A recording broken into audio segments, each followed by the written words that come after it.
ညာပါပဲဘယ်နဲ့တော့လေလူတယောက်တည်း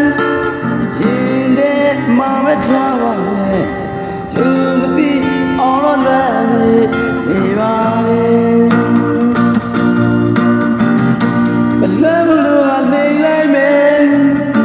အတိတ်ကတိတ်လို့ဘာပဲခွဲရင်ထဲမှာမထားပါနဲ့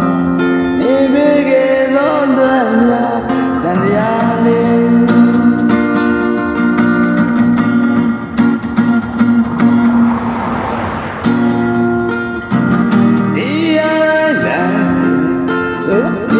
မသိပဲနဲ့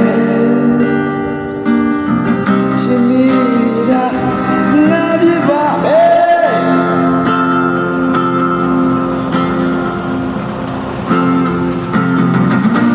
ဝရှိလို့ဆိုပြရနေမှာပါမရှိလို့ငါတို့